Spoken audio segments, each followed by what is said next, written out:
So this video is my March favorites, and I know it's going up, what, 2 weeks late, but I've been just really bombarded with all the assignments that have been due lately for this semester because I'm supposed to graduate in like 10 days. So it's just been a little stressful, and I haven't had enough time to actually sit down and film a video for my favorites from last month. So here it is. I hope you guys can appreciate it even though it's late.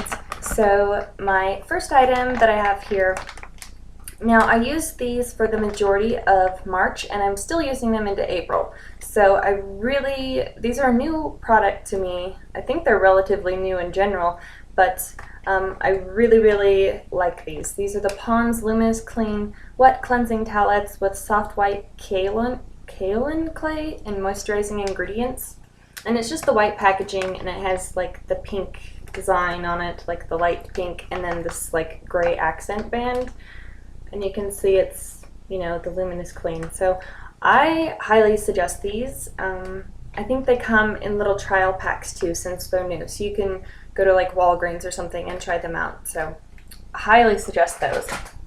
The next item, now it's not because I enjoy using it entirely, it's just because I bought it and I didn't like it for what I originally purchased it for, so I pulled it out like a month ago, obviously, in March, and I started using it for a different purpose, and I really like it for that. This is the MAC Studio Finish Concealer in NW15. Now, I generally wear NW15 in the MAC foundation, but for some reason, this concealer is super light. Like, it almost looks white to me.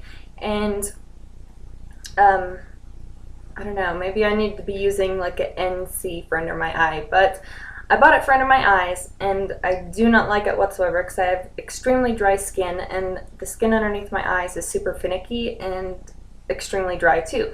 So it doesn't work underneath my eyes. But I've started using this as like a spot treatment. So I have a couple little blemishes over here, and if I put any other concealer on and then I put on my foundation, the concealer tends to just smear around and the spots show through. And I haven't found a concealer that I can put over my foundation for like spot concealing that doesn't look kind of funny. So what I've been doing with this, since it's like a thicker texture and it doesn't budge very much, I'll put it on before I put on my foundation, like a little thick, not too thick, but I mean like 2 coats of it, and then I'll put my foundation on, and it doesn't budge underneath the foundation even with the brush, like blending it in.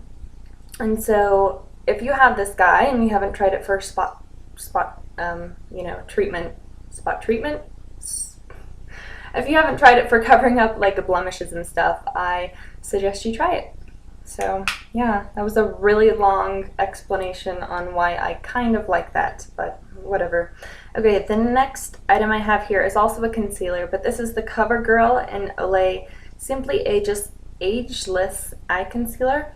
And this one's in 210, which is a little bit darker, and I was a little nervous about trying this out. This is the one that actually has like the swirly things in it. I don't know, can you see that? It has like the white swirled in with the concealer. And like obviously this is mixed up, but if you wipe the concealer part away, you can kind of see the white in there too. And I can't remember if the white is like a moisturizer, like an Olay moisturizer, or if it is the SPF, because I'm pretty sure this has SPF in it. Anyway, I really enjoy this for underneath the eyes, so, you know, go check this out. It's really nice. I have so this item might look familiar if you've watched a couple of my videos. This was in one of my Project Pan videos, and this is the Sonia Kashuk Beautifying Blush in Nude. And it kind of looks like that. And I really enjoy this packaging. I'm not sure when she like revamped all of her packaging and put stuff in black packages, if she changed everything, like if her blushes like these are now going to be in black. So I don't know if it still looks like this, if she still has it, but it's just a really nice neutral blush that you can put on. It looks like bronzer shade, I guess.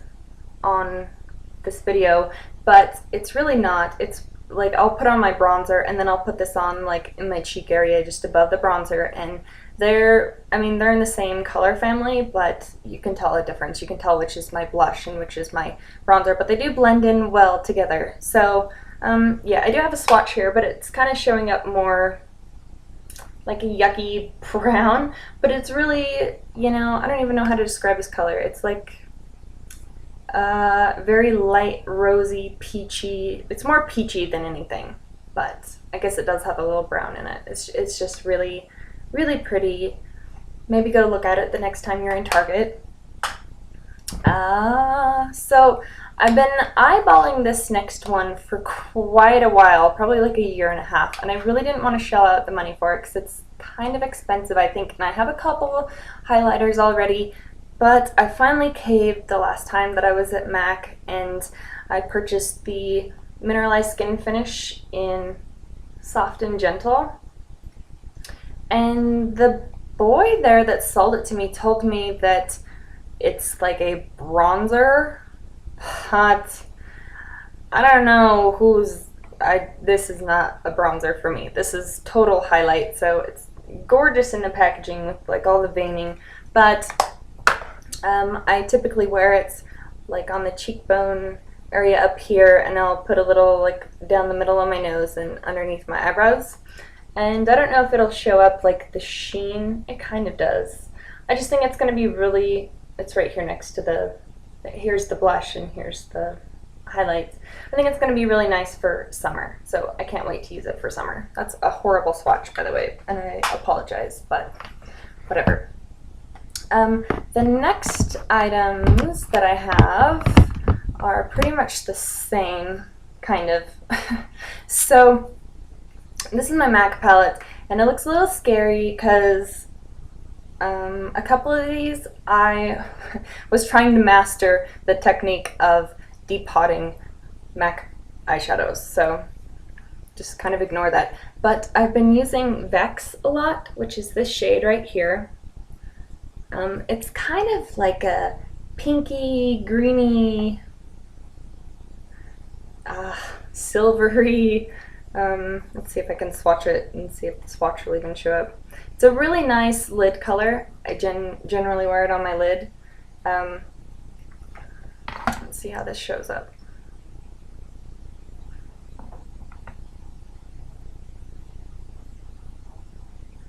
A little bit. It's this one right here. It's kind of got like a green tint to it, but it also has like yellow and gold and pink. It has a whole bunch of different colors mixed in, and it's really pretty.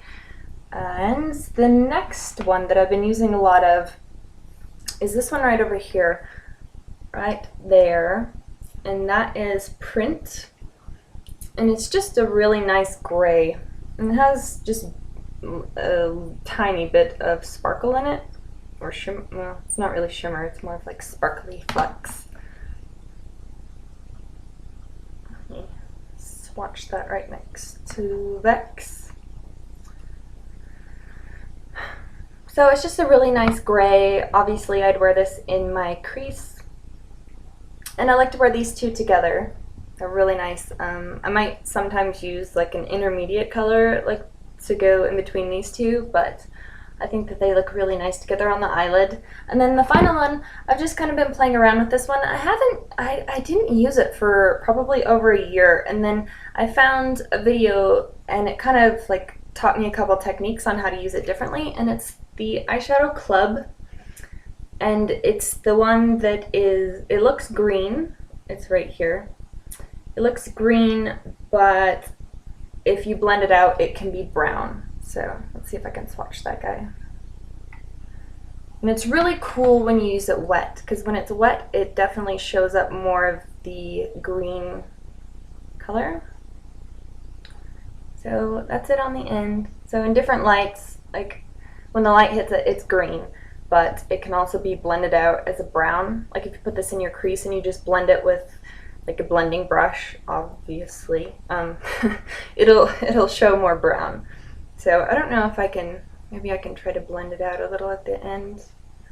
You can kind of see it's more of like a reddish brown color. It's really cool, and I really enjoy getting like an eyeliner brush, and like an angled one, a small one, and getting it wet and then dipping it in there and using it as an eyeliner. It looks really awesome as an eyeliner. The next item is the Fabuliner, and this one's in brown. So obviously it's in a brown tube. But the cool thing about this is that it's dark enough to where it looks black. I don't know where to swatch this, I guess right here. It's really cool. I really enjoy it. That's it right there. I mean, it looks black. It just looks like a really soft black. Maybe I can swatch my black one next to it. My black one's almost out, so it's probably not the best swatches, but I mean, see, you can't even tell a difference. The one over here on this side over here is the black, and that one's the brown. So, I mean, really, you probably couldn't tell that much of a difference when it's on your eye. I'm actually wearing it today, and it looks pretty black, so I'm very satisfied with it. And the next item is this BonneBell LipLites, and this one's in the color Mocha Mousse. And my favorite one is Berry Smoothie, but I can't find that at any of the Walmarts around here, so I don't know if they're like discontinuing selling that at the stores, or if my Walmarts just suck lately or what. But I found that this is pretty much the closest lip gloss dupe for the lipstick from MAC that's Angel. So should that make sense? This is a lip gloss dupe of a lipstick. Let me see if I... Okay. So let me compare for you. I mean, they're not spot on, but they're pretty darn close. And I've just really been loving this lip gloss. I mean, obviously it was under $3, so I have to reapply it a lot, but I don't mind. I really like the smell of it, so I'll put a little bit more on. Sorry, I probably should have done this beforehand. I wasn't really thinking about it. So, right here, this is MAC's Angel, and they look totally different in my screen, but in person, like, they're pretty darn close. And then this is the lip gloss. So, I mean, when they're on your lips, they look pretty close. So, you know, if you don't want to spend almost $16 on a MAC lipstick, you can go buy this BonneBell in Mocha Mousse. So, yeah. The next two things I have, they're both mascaras. One of them is this Buxom mascara in Blackest Black, and I got this in, it was in like a big thing, a big pack with like a 500 point perk from Sephora, and it's almost out, but that's what the brush looks like. And I really enjoy this as like a bottom lash mascara, and then I'll put just a tiny bit on the tops, and then I will top it with the Benefits They're Real mascara. I'm sure everybody and their cat's seen this already, but I'll show you. And it has like the little spiky ball at the end. But this just looks really nice layered over the top of it, and this one's almost done too. I'm really sad about that. They're both almost finished. I have two more items. This next one is, so I've used Out the Door Top Coat whoa, for a couple years now, probably like 5 or 6 years. And I've heard a lot about Seche Vite, and so I finally broke down and bought it last month. And I've used quite a lot of it. I was actually really surprised about how much I've used, but this stuff is fabulous. Like, it really keeps a high shine on my nails, and my nail polish seems to stay on without chipping for a lot longer. So I really suggest that. I mean, it's not too expensive. It's a little expensive, but I think it was $6 or $7 at my Sally's. So yeah, I think it was worth it. This last item is from Aveda, and this is the Smooth Infusion Glossing Straightener and it comes in a little package like that. And you just use a teeny tiny amount, even for like as long as my hair is. I use smaller than a pea size amount, and you put this in when you get out of the shower and your hair's damp and you start to blow dry your hair. And I use like one of those round brushes, and I pull my hair straight when I'm drying it, and then it helps it, like it almost weighs it down, but it's not weighed down. It just like straightens it on your own. Straightens it on its own. Wow. So yeah, this is really nice to use if you're going to straighten your hair with a straightener. So yeah, I suggest this. It's pretty nice. I don't know if they do like smaller travel sizes of these. I think this was about 20 bucks. So this is gonna last me a long time. I think I'm like still up to here, and I've had this for probably 2.5, 3 months. So yeah, those are all my favorites. I'm sorry that this is going up so late, and I apologize that this is now 16 minutes long. So thanks for watching, and I hope you have a nice day.